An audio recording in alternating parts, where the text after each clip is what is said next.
Hey guys, welcome to BP, the Bible Perspective. Welcome to part 3 of Mr. Charlie, Apostle to White American Evangelicals.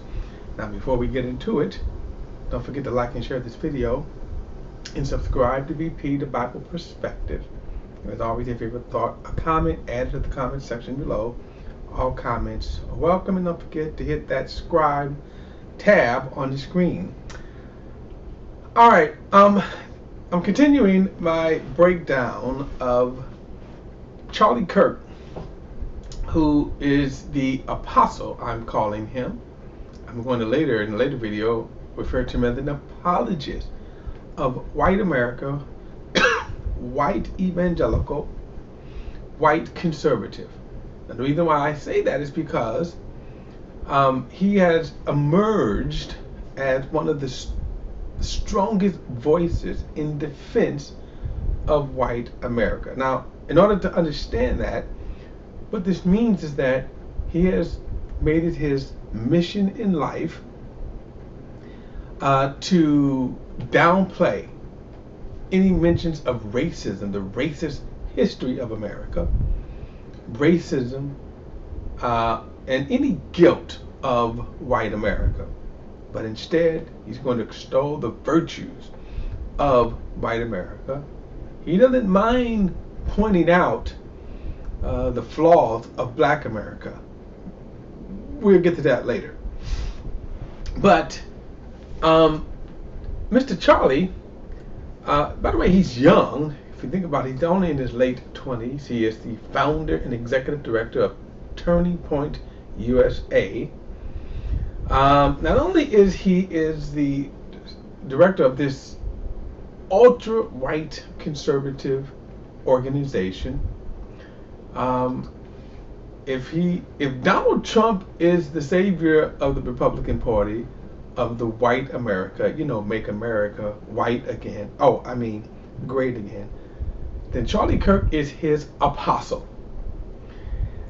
Now, in order to do that, however, you have to spew, you have to twist history, and in some cases just outright lie, and that's what Charlie does. And I'm breaking down a video clip, a segment of a video clip.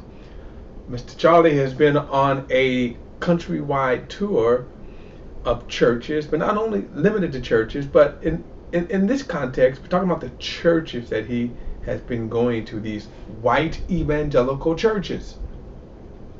The clip that I'm breaking down represents just the twisting of history, the twisting of facts, as he mixes it with certain truths. Now, this was taken about a year ago at Jack Hibbs Church. As I said, he is on a countrywide tour.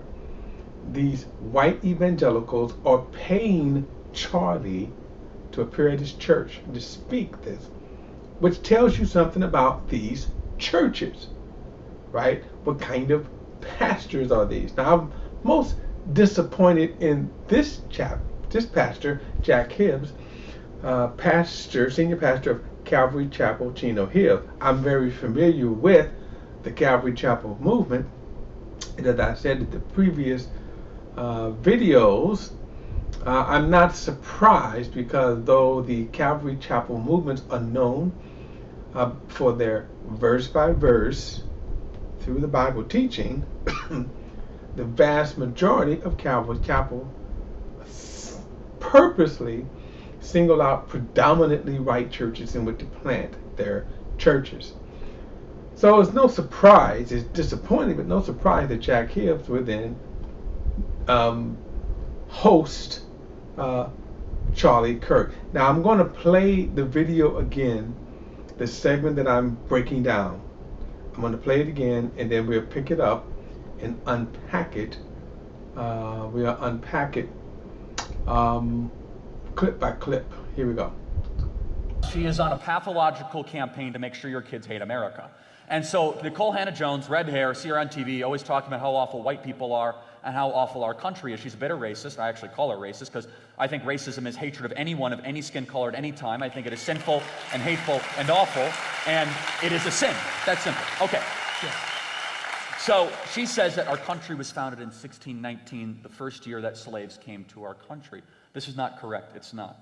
So if you actually look at the founding of our country, 1776, this great leap forward, 2,000 years forward, derived, of course, from the teachings of Athens and the combination of Jerusalem, Aristotle, Plato, Descartes, Aquinas, Locke, all the best practices put into one, authored by who? Thomas Jefferson, very important, I'll get back to him in a second, who says, laws of nature and nature's God. What happens in 1777? First state ever to abolish slavery, Vermont, says that's it, we're done. Why? We're inspired by this document. They abolished slavery. We were inspired on the abolition of slavery. When they were putting together the Constitution, it was never a conversation, ever. Don't let the people, the New York Times or Nicole Hannah-Jones tell you any different. It was never a question of whether or not we would have slavery. It was how we were going to get rid of this sinful practice. It was around for thousands of years. It was around before Christ. It was around after Christ. It is a sin. So our country was founded. Constitutional Convention, 1787. In 1787, George Washington says no new slaves at all, no slavery in the Northwest Territories. So anything forward, no slavery at all. They won't teach your kids that. Then, moving forward, in the Constitution, you can read it yourself, 20-year moratorium on the slave trade. You got 20 years, southern states, then it is coming to an end. Reappears Thomas Jefferson, who actually introduced a bill in the early 1790s in the Virginia House of Commons, who said that slavery was an awful practice, I want to get rid of it. Now, mind you, it was probably one of the most perplexing pieces of hypocrisy in history because he himself was a slave owner, but he still was arguing for a moral good societally, failed in the Virginia House eventually. Eventually, of course, it succeeded. We saw in the 1790s, almost every single northern state abolished slavery. By the time 1807 happened, Thomas Jefferson had his time to shine. Thomas Jefferson, third president of the United States of our country. That 20 years, tick, tick, tick, tick, tick, in the Constitution, right? They did that as a bargain with the southern states. Thomas Jefferson, on the first day he was legally able to abolish the incoming of any new slaves into the United States of America 20 years into our founding. That is something we should be proud of. We were founded from the moment that we started that said that this was wrong and this is evil. Now, mind you, it wasn't a perfect history. It went through decades of ups and downs, and we went through a bloody civil war. But show me another country that sacrificed so much, brother against brother and father against son, to accomplish something that what? The churches were screaming in the pews and the pulpits, and Thaddeus Stevens was inspired by a pastor to go to Congress and say, slavery is anti-American. Our founders said it. Thaddeus Stevens said it. We fought this bitter civil war, and Abraham Lincoln kept the republic together on this unionist idea that I think America's best day can be ahead of us, where all men are equal and free. Fast forward all the way to Frederick Douglass, where he says that we need to abolish slavery. Why?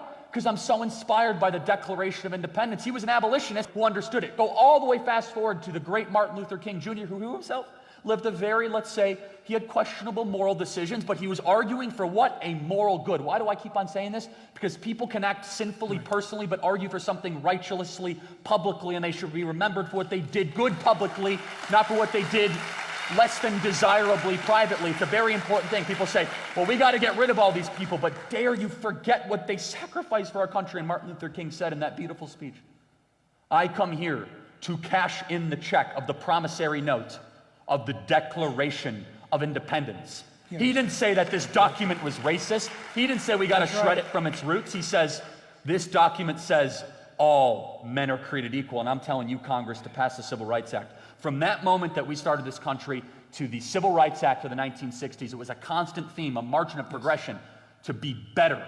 And isn't that what we do every single day in our own life, to try to be better today than we were yesterday? We cannot forget our history. We should be proud of it. No other country has pursued a moral good like the United States of America. Be proud of this country. Now, I want to kind of go back and just recap on some of the stuff that we already covered. Because in this, what you find is a series of lies, a series of half-truths, as well as truths, right? He talks real fast, and thus he paints a picture that, and in the end he says, America, well, we had our little ups and downs, but basically we're good. But were we? I mean, really? Was we? Were we? Are we? Okay. And the first thing is this notion that Thomas Jefferson, I'm going to get to him in a moment, that Thomas Jefferson was this champion of anti-slavery.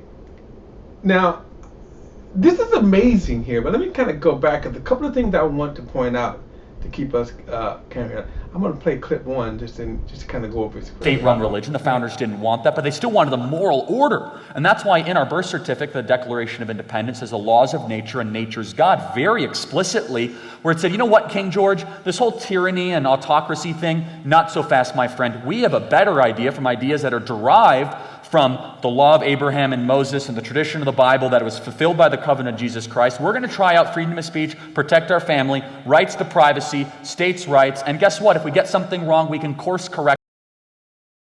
Okay, so I want to kind of just rehash this because in this kind of segment here, okay. By the way, this is an hour and a half lecture here. And I'm singling in on this just about 4.5 minutes where he kind of takes aim at racism, and then the 1619 Project adds the problem of America. All right, but one of the things he says, of course, is this notion that America, and notice the term states' rights, because that is a racist Jim Crow statement. And Kirk, Master Charlie here, Mr. Charlie, I should say, he peppers this whole thing with these statements that if you're not paying attention, then you don't know what you don't kind of understand, you don't pick up on it. The state rights is what, remember, the whole idea of slavery was fought over. Now, despite what he says about how America was really fighting to end slavery, that's a half true, because here's the thing. Mr. Charlie would have been on the other half. He wouldn't have been on the half that fought the end slavery. Mr. Charlie would have been on the half that would have kept slavery. The states' rights, that's what they was fighting over, right? The idea of states' rights was state rights to keep our slaves. This other notion about again, that you had this from the beginning, that the founding fathers wanted to end slavery. They wanted to end slavery. Well, half the people did. Now keep this in mind. Half the people did. But the people that Mr. Charlie would have been aligned with didn't, which culminated in the bloodiest war on American soil, which then also, remember, resulted in another 100 years of Jim Crow segregation. That's the side Mr. Charlie would have been on. The other thing about this, and this is what I really criticize this pastor on here, Jack Hibbs, is that he allowed this kind of vileness. Let me just go to clip 2. Okay, I'm going to go to clip 2 because I want you to see a statement before we move on. And the arsonists that try to say this bitter lie, they say, well, America was founded on slavery. And if I may, Jack, go into this. You're quoting now, who is that? Nikole Hannah-Jones. Yes. She has a very perplexing I just want to make aesthetic. sure we give credit. She has red hair. I just don't quite. Yeah, sorry, go ahead. Yeah. Now, this is the person that he is just talking about. When he says that Hannah Nicole Jones, who produced the 1619 Project. But notice what he says about it. And I'm bringing this up because this is going to come up again. Notice he talks about her looks. Now keep that in mind, because when we get into Jefferson, I want you to understand this. When we get into his whole, how he presents black people. The very first thing he says about her is her looks. He attacks her looks. And shame on this pastor for sitting there and allowing this, okay? So I want you to keep this in mind. This is the racist tactic, okay, that has always been, one, you attack their looks, then you attack their intelligence, and then you say, now he would never do this, of course. Mr. Charlie would never say how different whites and blacks are, but now I want you to keep in mind who he talks about.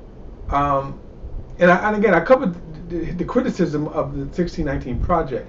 But what people really are most upset about the 1619 Project is that the 1619 Project really talks about the slaves coming excuse me, on American soil in 1619. That's what they're most upset about.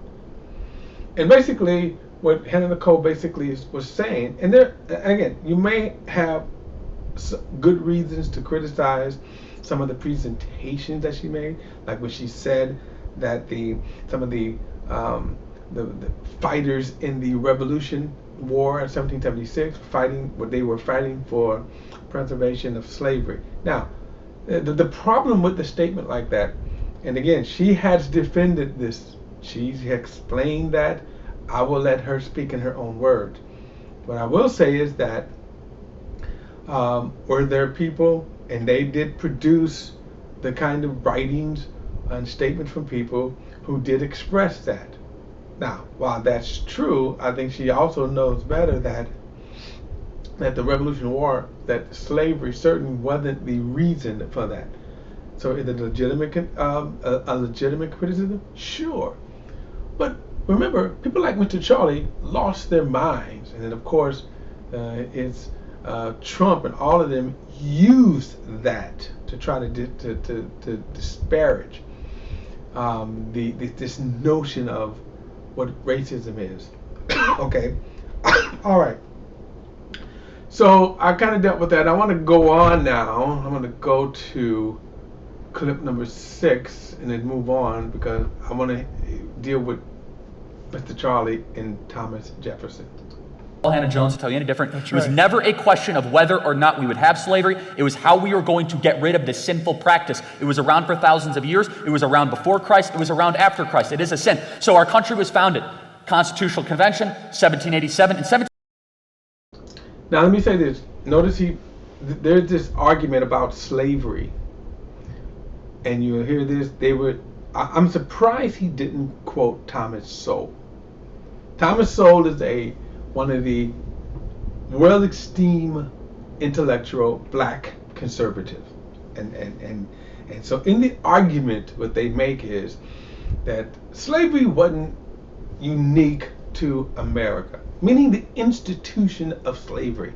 Now, while that is simply true, however, then how can you then claim, because basically what you're saying is that America is not exceptionalism, that America is no different morally than any of the other pagan nations.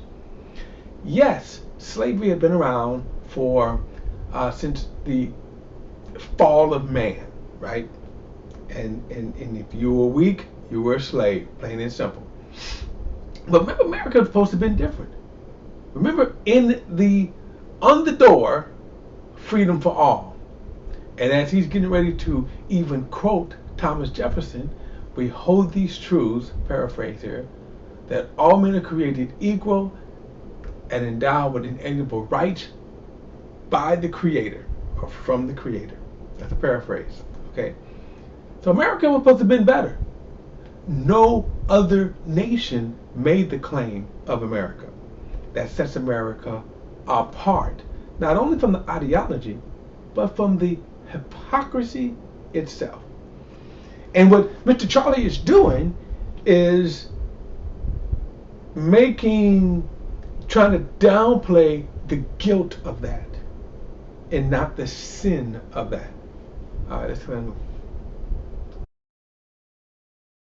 1887, George Washington says no new slaves at all, no slavery in the Northwest Territories. So anything forward, no slavery at all. They won't teach your kids that. Then, moving forward, in the Constitution, you can read it yourself, 20 or more. Now, when he says that they won't teach your kids that, they're not really teaching the kids much about slavery anyway. In fact, just in the news recently, the Texas School Board, one of them tried to introduce, now thank God it was shut down, but they tried to introduce a renaming of the slave institution altogether, from slavery to involuntary relocation. Think about that. Now, this is something that Mr. Charlie is not going to deal with. He's dealing with the other side. Let's continue. Moratorium on the slave trade. You got 20 years, southern states, then it is coming to an end. reappears Thomas Jefferson, who actually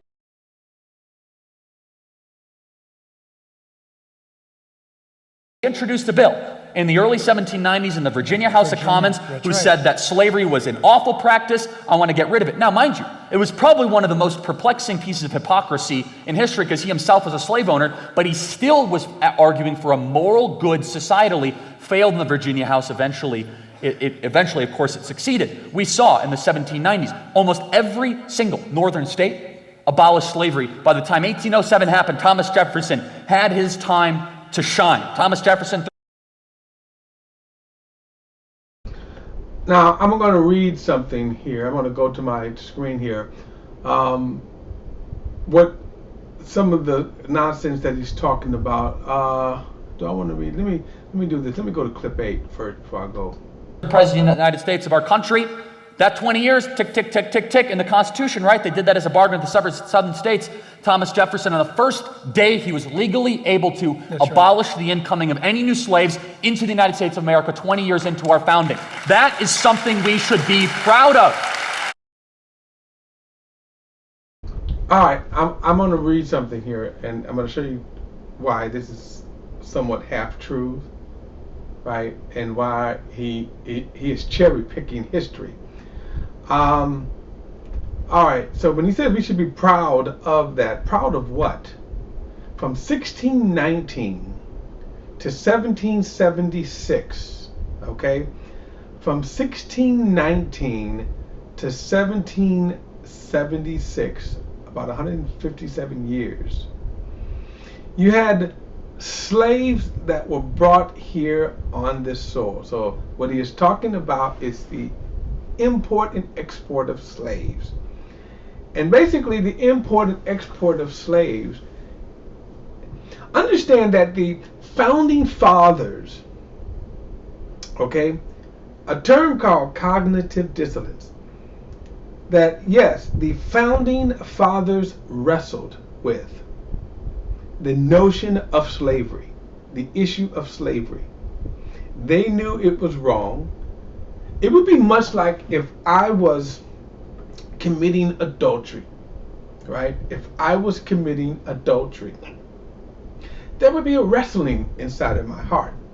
I love my wife, yet I'm committing adultery. Okay? Now, furthermore, it would be even worse if I tried to justify my adultery. In other words, I'm acknowledging adultery is wrong, right? My wife would even more so acknowledge it, but I digress. But in myself, within myself, right? I know adultery is wrong. I know that cheating on my wife is wrong, but yet at the same time, I'm doing it. Okay, so now you look back on history, how do you reconcile that? The founding fathers knew that history would not favor them. They knew slavery was wrong. It was evil. It was against God's practice. They knew it. So when he says that the founding fathers, well, some of them, but remember, most of the founding fathers owned slaves, which was the source of the cognitive dissonance, which was the source of the conflict within them. They did. However, slavery did win out in 1776. Naturally born American slave Africans who should have been granted citizenship were denied, and they continued in slavery. Thomas Jefferson himself owned some 600 slaves. So while Mr. Charlie's talking about a whole lot of stuff about Thomas Jefferson, you notice that he is not talking about Thomas Jefferson. You remember he just talked about Hannah Nicole, right? Let me see here. Let me show you this because I want to just show you this clip here. That's not what I'm looking for. I'm going to come back to her in a minute. And the arsonists that try to say this bitter lie. They say, well, America was founded on slavery. And if I may, Jack, go into this. You're quoting now, who is that? Nicole Hannah-Jones. Yes. She has a very perplexing I just want to make aesthetic. sure we give credit where She has credit's red due. hair. I just don't quite. Yeah, sorry. Go ahead. Yeah. No. I mean, yeah. It's state-run religion. The founders didn't want that, but they still wanted the moral order, and that's why in our birth certificate, the Declaration of Independence is the laws Now, of nature. I'm trying to find the clip here. I'm going to show this clip where he insults her, called her racist. I think this is clip 3. I give credit where credit is due. When complete rubbish gets spewed from the paper of record, I want to make sure I get it right, unlike them, because they don't get it right. So Nicole Hannah-Jones, she is on a pathological campaign to make sure your kids hate America. And so Nicole Hannah-Jones, red hair, see her on TV, always talking about how awful white people are and how awful our country is. She's a bitter racist. I actually call her racist because I think racism is hatred of anyone of any skin color at any time. I think it is sinful and hateful and awful, and it is a sin. Now, actually, I don't believe him, but I want you to notice something. He calls Hannah Nicole a racist. You know who he didn't call a racist? Thomas Jefferson. But he calls her one, besides talking about her looks. All right, here's what I want to do. I want to read something here. Mr. Charlie said, since he bring up Thomas Jefferson, let me bring up my screen here. And this is from the Monticello page, website. Now, this is Thomas Jefferson's pride and joy, his home. Okay, this was his achievement. He loved his home. Okay, anyway, you could go and you can do tours there. Now, this is what I want you to. I'm just going to read just a couple of paragraphs from. This is their page. Now, remember what Mr. Charlie said. But this is what they said now. He said, Thomas Jefferson wrote that all men were created equal, and yet enslaved more than 600 people over the course of his life. Although he made some legislative attempts against slavery and at times bemoaned its existence, he also profited directly from the institution of slavery and wrote that he suspected black people to be inferior to white people in his notes on the state of Virginia. Now, this is so they had to do this over time. Remember, Mr. Charlie doesn't say that. He mentions that. But this is, well, read this next paragraph. Throughout his entire life, Thomas Jefferson, now notice the term, throughout his entire life, Thomas Jefferson was publicly a consistent opponent of slavery, calling it a moral depravity and a hideous blot. He believed that slavery presented the greatest threat to the survival of the new American nations. Jefferson also thought that slavery was contrary to the law of nature, which decreed that everyone had a right to personal liberty. These views were radical in a world where unfree labor was the norm. Notice the term unfree labor. Now they understand the first paragraph here, right? The first paragraph tells you kind of what they needed to acknowledge. They really didn't want to acknowledge this. But let's read some of the actual documents here. Now again, this actual document that they refer to, this is how Thomas Jefferson really felt. These are his words. This is what he wrote, right? So you can kind of see why the roots of slavery. When we say that racism is in the DNA of America, this is the founding fathers. This is how they thought. And yes, there was a conflict between those who knew that slavery was wrong and evil, and then there were those who said that slavery was right, and then there were those in between that had this conflict. We know it's wrong, but they still had their slaves. I just want to read. I'm going to read just one sentence right here, because this is, as you can see, this is a quite lengthy thing, but this is a lengthy statement writing here. But this is his words. Some of the things I'm just going to read here. They secrete less by the kidneys. I don't know what he means by that. Urine, whatever, I don't know. And more by the glands of the skin, meaning sweat, which gives them a very strong, disagreeable odor. In other words, black people stink. Now you hear this, by the way. If you ever see that, you're going to see that that white people believe some of these very things here. I'm not going to read all of this, but some of this here is so racist. And yet, here's what I want to say. Yet, okay, he slept with these stinky people. Now, let me just read. This is what he said. Now, remember in Monticello and Mr. Charlie, remember how they said it, that Jefferson, well, he fought hard for slavery. Listen, this is what he says. And I'm just going to read the last paragraph here.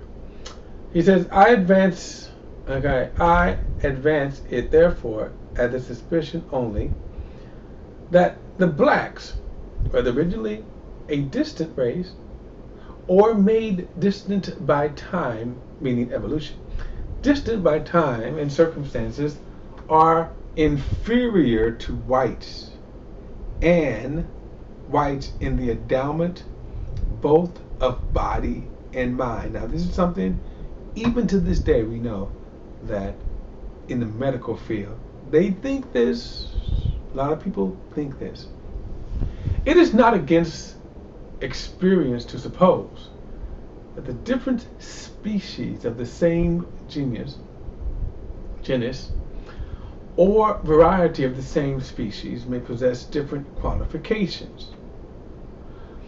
Will not a lover of natural history then, one who views the graduations in all of the races of animals with the eye of philosophy, excuse an effort to keep those in the department of man as distant as natural has formed them? Remember, different. Blacks and whites, different. This unfortunate difference of color and perhaps faculty is a powerful obstacle to the emancipation of these people. Many of their advocates, while they wish to vindicate the liberty of human nature, are anxious also to preserve its dignity and beauty. Some of these, embarrassed by the question what further is to be done with them, black people, join themselves in opposition with those who are actually by sordid avarice only. Among the Roman emancipation require but one effort. The slave, when made free, might mix without staining the blood of his master. But with us, as a second and necessary unknown to history, when freed, he is to be removed beyond the reach of mixture. Now, this was segregation later, right? Jim Crow. Notion that black people are inferior. In every way, black people are inferior. Think about that. And so when Mr. Charlie talks, he doesn't bring out that part of Thomas Jefferson. He brings out the sanitized Monticello portion of it. And that's why I said it's mixed with half-truths, right? Truths, half-truths, and then just outright lies. The question is why, though? And why, remember, why in this church? Why do whites want to just deny the truth? And that's what Mr. Charlie is doing. All right, we'll pick it up in part 4. We're not through with Mr. Charlie as the apostle to white America and the apologist of the white conservative. All right, guys, don't forget to like and share this video and subscribe to BP, the Bible Perspective. And remember, all comments are welcome. Add your comments and also hit that notification bell. All right, I'll see you in part 4.